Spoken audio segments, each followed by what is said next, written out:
म कुनै रियलिटर पनि होइन, म कुनै एजेन्ट पनि होइन, म यो घरको ओनर पनि होइन, तर यो घरको ओनरको रिलेटिभ चाहिँ हो, नजिकको रिलेटिभ है। यो काठमाडौँको बुद्धनगरमा यो 7 आनामा बनेको घर बिक्रीमा छ। उहाँले यो राख्दिनु न भन्नुभयो। मनपर्छ भने आउनुहोस्, किन्नुहोस्। 3 तलाको घर हो यो। अहिले भाडामा दिएको छ। 5 वटा जति गाडी अट्छ, पार्किङ बाइक त अटि नै हाल्छ। यहाँ मासिक अहिले कति 1,80,000 जति भाडा आउँछ अरे। यो रेसिडेन्सियल पर्पजलाई पनि हुन्छ, तल कमर्सियल युज पनि छ, अगाडि 2टा सटर पनि छ। पहिला यो पुरानो ह्याम्स हस्पिटलको अगाडिपट्टि है। अहिले त्यो ह्याम्स हस्पिटल सरेर सुकेधरा गएको छ।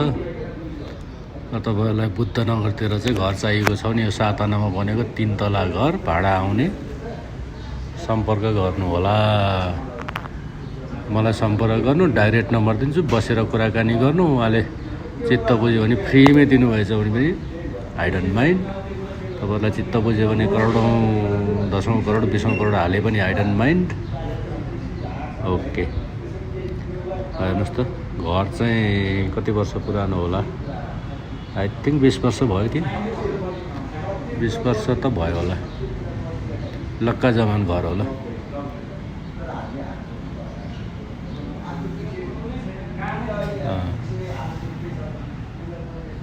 हेर्नुहोस् है, यो भिडियो अलि लामो भएछ, हेर्न अल्छी लाग्यो होला। घर चाहिएको भने हेर्नुहोस्। 1 वर्ष घरको स्टडी गरेर किन्नुहुन्छ, 2 मिनट भिडियो हेर्नु हुँदैन र। हेर्नु न मेरो भिडियोग्राफी कस्तो छ, कस्तो बनाउँछु। यहाँ अलिअलि चाहिँ डेन्टिङ पेन्टिङ गर्ने बेला भइसकेछ है। आफू उहाँहरू बस्नुहुन्न, त्यही भएर रेन्टमा दिनुभएको, अलि मेन्टेन गर्नुभएको रहन्छ।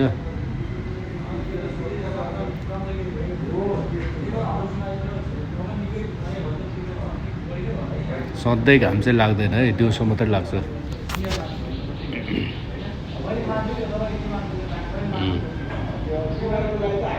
म छतसम्म जाँदैछु। यो छत हो, त्यो मन्दिर चाहिँ पूजा कोठा है। त्यहाँ बसेर बुवाले पूजा गर्नुहुन्छ अहिले पनि आएर।